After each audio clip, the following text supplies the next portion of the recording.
I decided not to hire a technician when I first opened. And so I had a receptionist and then it was me. And I've had people, leave and go somewhere else for more money and then call me back in a couple months, say, well, can I come back? Because I just don't like this anymore. So I've had several instances where teammates have traveled during the summer to come see me for exams and things like that. So it's pretty fun. This is Optometrists Building Empires, and I'm your host, Ankit Patel. Each week, we'll explore the journey of practice ownership and leadership in optometry. Join us for insights and strategies from the top minds in our field. This show is sponsored by My Business Care Team. My Business Care Team helps your office increase revenues, reduce costs, and reduce staffing headaches. Let's build your empire together. Today's guest is someone I'm thrilled to learn more about. He has over 17 years of experience providing comprehensive eye care for patients of all ages and is passionate about optimizing visual performance for athletes. He brings extensive experience in general eye care with particular expertise in multifocal contact lenses, sports vision, and custom eyewear for unique occupational or hobby needs. With specialized training in vision therapy and dry eye treatment, he takes pride in providing comprehensive, unrushed eye care where every patient feels heard and informed. He's an optometrist and owner of Collierville Vision Center, located in West Tennessee. Please welcome Dr. Brandon Walley. Brandon, welcome. Thank you. Glad to be here. Yeah, I'm excited about this conversation because I think you have a unique take on patient experience. And with that, what was the most important thing that helped you grow your empire? Well, so when I first started, I've been in this practice, solo eye doc practice for going on 11 years now. And so just for the sake of saving some money, I decided not to hire a technician when I first opened. And so I had a receptionist and then it was me. And so I basically just did everything. And I wasn't very busy. So I was only seeing patients every 30 minutes to an hour. So I had plenty of time to, talk with the patients, spend a lot of time with them, answer their questions. And I really just got used to that. And I really started to enjoy it. It wasn't the original thought was to, see 4 patients an hour and see as many people as I could because of vision plans and all that. But as I really started doing it, I said, this is great. I really like it. So I changed all my appointment slots to every 30 minutes. And I still do most of the workup on my own. I also have a student extern at this point too.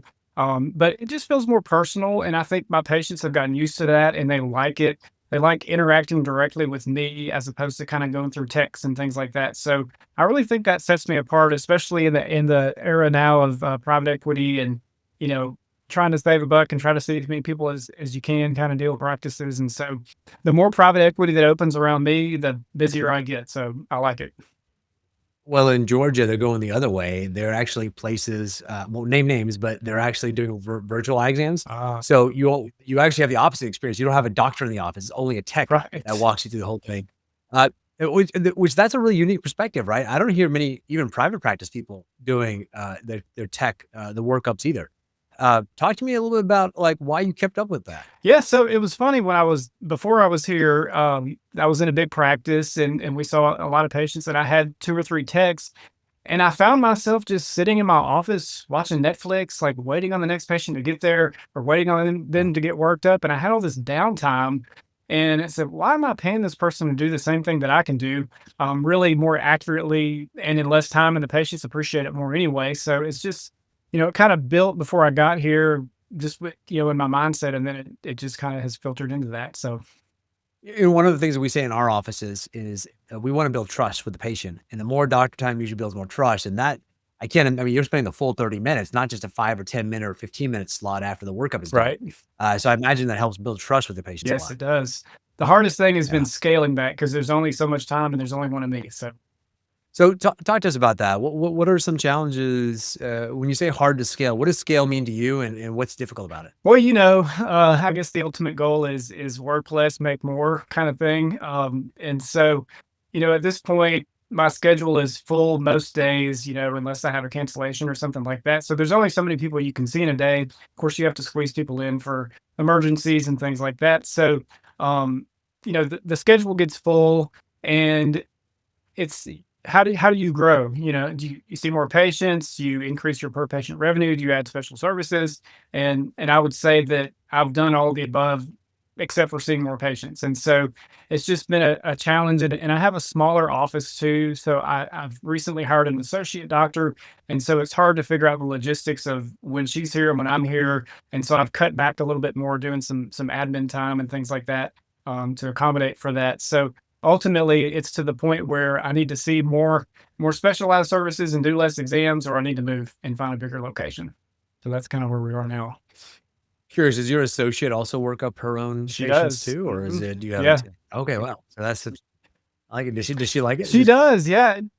I think it took a little bit of an adjustment for her for the, first month or so of doing that and just, always having had it done for her. But now I think she enjoys it as much as I do. When you started doing it, what is something that was like unexpected, that was like a surprise because you were working up your patient? What did you notice or realize that you didn't expect to see? I really don't have to rely on paperwork or case histories or anything like that because it's just kind of a natural flow of a conversation. And with the student externs that come in, they're taught in school, go through XYZ for 20 minutes, go through their case history and all that kind of stuff. I said, y'all don't really have to do that. Just talk to the patient. You're observing things that are going on with them the whole time you're talking to them. So you can eliminate a lot of the I guess you could say fluff and paperwork and all the stuff that people don't like, and just have a conversation with them, and it just makes things easier. Yeah, we like to say that too well, we have techs that do the workups for us, but we like to do something similar. It's like, hey, the patient shouldn't be filling out paperwork. All they should be doing is Yes. signing. We need to make sure to walk through everything Mhm. with them. I love that approach.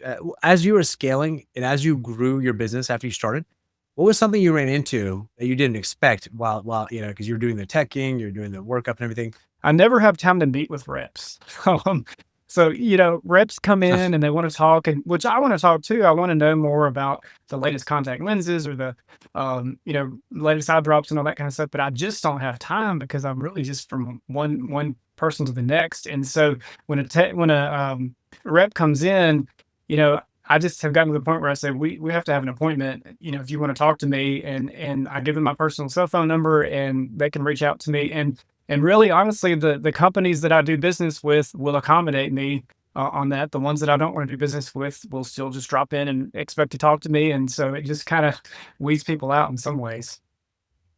That's interesting. I actually like that approach. So what is it that what is it that drove you to private practice? Like why do that? It takes a special Yeah. person, I think, to do your own business. Yeah. I never really knew this about me until obviously I started working, but my dad was always an entrepreneur. He was in the office supplies business. Um, he, I always tell people it's kind of like the office. His office was really like the office. I mean, you go in there, he has salesmen that sit around, and it's that same dynamic. And it was just always felt kind of boring to me. And I just never really had any desire to do that. Plus, I love my dad, but he and I have different personalities. We could never work together. And so I started working in my first job, and I was working hard, seeing patients and, making a decent living. And I would get these notes from the owners, the owners in Hawaii playing golf. And the other owner is on vacation on the beach somewhere.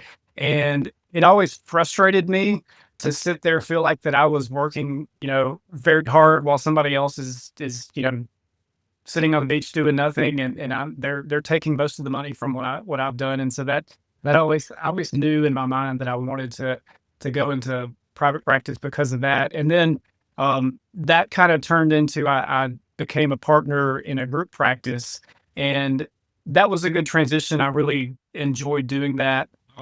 But having partners is just a whole different animal. I mean, you're an owner, but you also have partners, so your partners are kind of your boss too. And we'd have 2-hour long meetings about what kind of toilet paper goes in the bathroom and all this kind of stuff. And I said, can we just make a decision and just move on? I got tired of all the administrative meetings and all that kind of stuff. And so I just realized I'm just better off on my own. I can make that decision on the fly. I can buy the toilet paper now and be done with it and not have to think about it all night. So That's why. I heard someone, I think it was actually Shark Tank. I heard this on, I forget, but I heard the expression that entrepreneurs are people who will work, 80 to 90 hours a week to avoid working 40. So, you're exactly right. but Yeah. like, yeah, so it's like, okay, well, that's an interesting way to frame it. It's like, it's true sometimes, but hopefully not forever. Yeah. So let me ask you this. what is it about? So we talked about some of your specializations that you do. How'd you get into those? Right, you're talking to your patients, you spend a lot of time with them, and you get into sports type vision and other things around that. How'd you get into your specialties? Yeah, it just has kind of evolved over time. I've always really been big into sports and everything, and so I knew about a couple years into solo practice that I wanted to specialize and have some more of a niche, and so uh, sports vision always kind of stood out to me, and so I did a lot of reading, bought a lot of books, watched a lot of YouTube videos. There's some lectures you can purchase. There's several sports vision conferences, so I really kind of just educated myself on everything. And then I just started reaching out to local, there's a lot of baseball facilities here. There's some, training centers here. And so I just started reaching out to them and talking about the importance of vision. And so I have a handful of trainers and coaches that will always refer to me for specific issues. I have an athlete that can't hit a pitch, can't hit a curveball, with it's their eyes and they come in and they're amblyopic or something like that. And so but I really got into thinking I would do more of the therapy. But with athletes, athletes are busy. They have school, they have practice, they have like weightlifting and conditioning and all that kind of stuff. So it's really hard to fit in vision training with that. So I started out trying to implement some of it into their programs at the gyms, but then it got to the point where it was hard for me to actually be there personally. And it's hard to find somebody that's able to do that without me being there. And so it's really turned more into I just do really detailed exams on athletes because I kind of know what their visual demands are. And so I'm able to, work with them in that capacity. And I still have baseball players as they're kind of my primary athletes I see. And I have players that are off in college somewhere and they're hitting well and their teammates say, "How do you hit so well?" They say, "Well, I can see good." And so I've had several instances where teammates have traveled during the summer to come see me for exams and things like that. So it's pretty fun. That is pretty cool. I it's, I love the, can-do spirit, right? It's like, "Hey, I think I can do that. Let me figure out how to do it, take some courses, and let me just reach out to baseball teams. I like Yeah, baseball, so why not start there," right? It's also a very heavy hand-eye coordination yeah, sport, which makes a lot of for sense. sure. I would think basketball might be another one for free throws maybe, but that would be a far second Yeah, for Steph Curry, he's done a lot of vision training. If you go back and look at a lot of his stuff, he's a really prime example of that. I didn't realize that. Well, he's the best shooter probably ever. So that's probably good promotion for vision therapy. Yeah.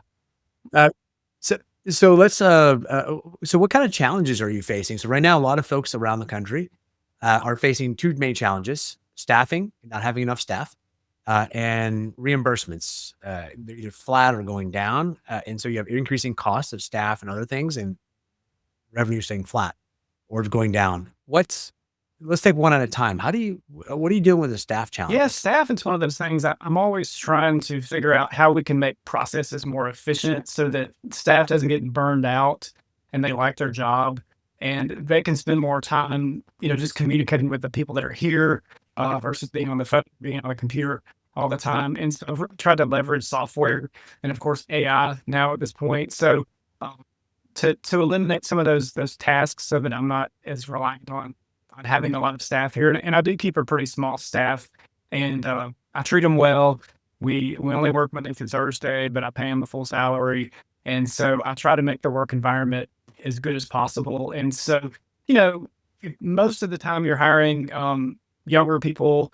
Um, they're typically going to move on to something bigger and better over time. So if I can hold on to somebody for 2 or 3 years, and especially in a position like front desk or something like that, I'm happy. But I have a seasoned optician, and that's really what's made a big difference for me is just having that and just being a good boss, being flexible, not being hard to work for and all that kind of stuff. I think that.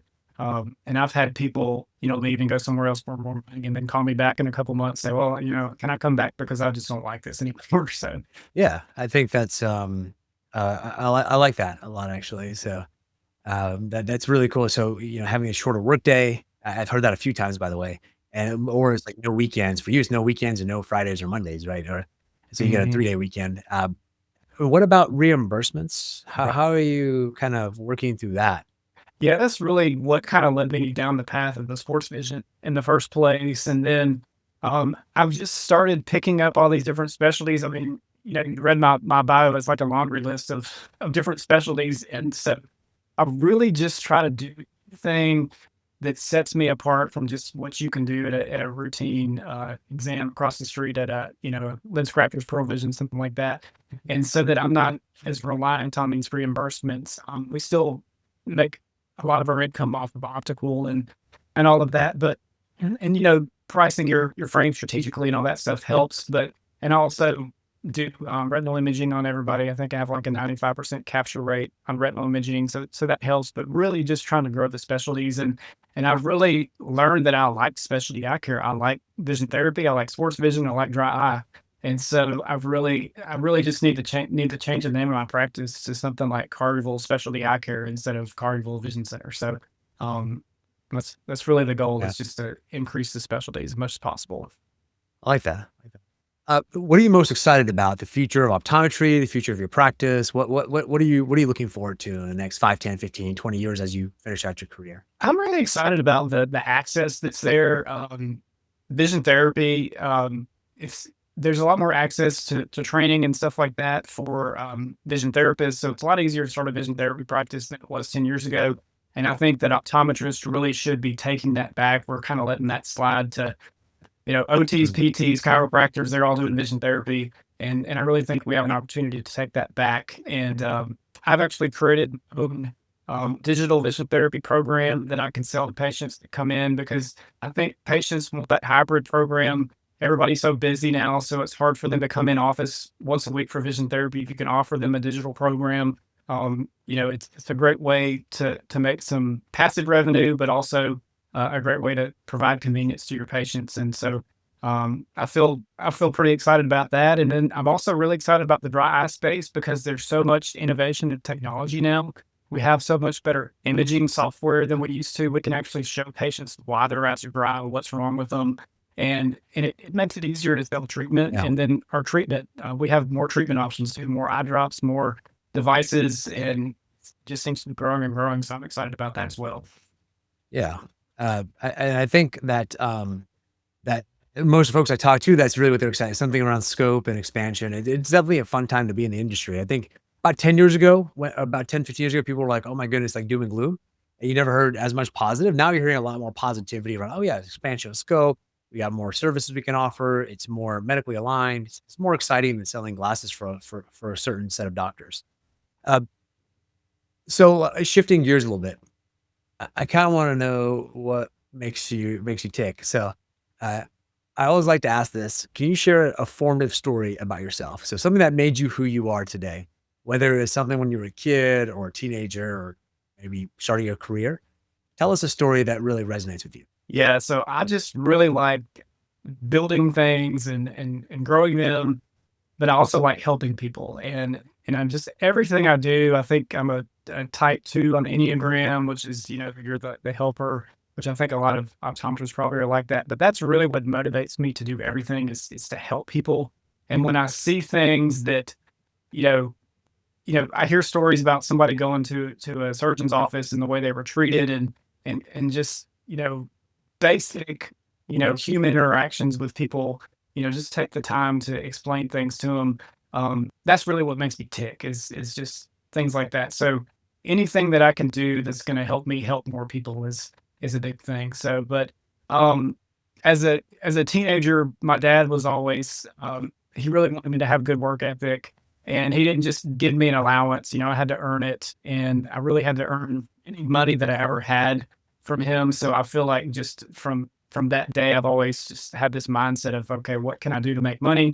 And so, obviously as a teenage boy does, there's not too many options. You can mow yards. And so I started a yard mowing business one summer because I wanted some golf clubs, and because all my friends were making fun of my golf clubs because they were just hand-me-down golf clubs. And so I spent an entire summer mowing yards, and I was not really very good at it. I remember one time I set the blades too low on somebody's yard, and I scalped their yard pretty good, and my dad had to go there and apologize to him and everything like that. But at the end of the summer, I earned enough money. I think I had $1,000, and I spent $995 on the golf clubs, and that was that. And the next summer, I moved on to something else. And so I'm always kind of like on to the next project or on to the next thing like that. So Yeah. That's pretty cool. I like that story. It seems to be I'm hearing a thread and a theme throughout your pieces. It's really, um, uh, try it and pivot, right? It's Mhm. very much a lot of entrepreneurs talk about that. I think it's called lean startup is what Yeah, people frame that as now. That's popular vernacular. It's like, hey, what can I do? What can I try? Is it work? Okay, great. And I'll just keep doubling down on that. Did not work? Do I not like it? Okay, I won't do that anymore. for Uh, sure. so what advice would you give to your younger self coming right out of OD school? Uh, you know, I would have said be patient. Okay. I think that so I live in Memphis right now, which I really like Memphis. I've really enjoyed being here. But I remember the first job that I had was kind of like in a dream place. It was in Nashville. That's where I always said I wanted to live. It was kind of in Middle Tennessee. It was a great place. You could go hiking and do a lot of stuff outdoors and all that kind of stuff. And so, but I did not like my first job, and I got impatient, and so I left Nashville because I didn't think I'd be able to find another job that I liked, and so I kinda took not an easy way out, but I still didn't have enough patience. I think that I could have stuck around, I could have networked more, I could have, made better connections and felt more comfortable about either starting my own practice or joining a practice there, and I could have been living in the place that I wanted to live, but now hindsight, I don't really like Nashville that much anymore anyway. It's too busy and crowded and all that kinda stuff, so I'm really happy where I am, but, just the common thing of being patient, and things aren't gonna happen overnight, and it takes time to build things. Yeah, I like that. By the way, I grew up near Nashville, so it is not the same place. Yeah, it's very different than it used to be. Yeah. So I really like that. And so, um, what would you, you talked a little bit about it. I'm curious, is there a bigger office in your future? Is there something if you can't share anything, I understand. But like, what are your plans for yourself in the future as you grow your practice? So you plan, like you part of it, you said you plan, rebrand, especially eye care. What else is in the future for you? Yeah, that's a tough question because I just paid off my building last year, and so I Okay. and, I just the idea of moving and all of that is pretty daunting, and so if I can make it work, where I am, I'm going to, and I do think that if I can do more specialty treatments like dry eye and thing like that, um, it doesn't require as much space anyway, so I can make it work where I am. But we'll see about that. But my goal really is I just turned 44, and I plan to stay and just, practice for about 10 more years, and when I'm 55, I wanna do something else, whether it's work in the industry or just completely have another career. I would still have to help people. I'll still have to work, but the only thing I really don't like about optometry is feeling like you're kind of tied down. Like I can't go for a 2 hour lunch break and sit outside and have coffee with friends or anything like that. You're on a schedule all the time. And so I wouldn't mind having something more flexible. I like that. Brandon, where can people find you if they want to reach out to you? So I'm on Instagram, Collierville Vision on Instagram is the handle there, or you can just look up Dr. Brandon Walley. I think it pops up there. I also have a YouTube page, Dr. Brandon Walley there. And then just my practice website is colliervillevision.com. And we'll put all those in the show notes for folks too. And so, thank you again, Dr. Wally, for being a guest on the show. Yes, really enjoyed it. Thank you for having me. Yeah, I love I took some of my lessons learned from this was that you reinforced, hey, just try it. Why not? Right. So everything from when you're like, saw that person working on the island, right, on vacation, like, why can't I do that? Right. And so trying to envision what that would look like to when you started getting into the office, like, why can't I just do the workups instead of my staff?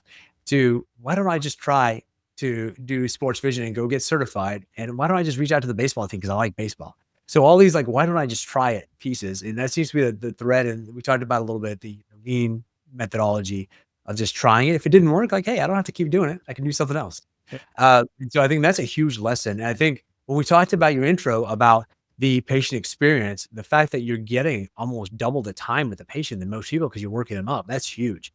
And it's getting you all these referrals, people traveling hundreds of miles to come see you in the summer because they want to be able to hit that curveball. So I love, and that all started from like, hey, why don't I try it? So I love that theme of experimentation. Yeah. Me too. Yeah. Yeah. And I want to thank the audience as well. If you learned something or laughed, please share the podcast with a friend. Make sure you hit the subscribe button so you never miss an episode. And if you use the HubSpot link in the show notes to book a meeting, I'll send you a free copy of my book, Optometry Redefined.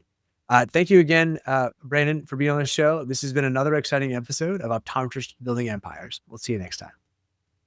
That's a wrap on another episode of Optometrists Building Empires. Thanks for joining.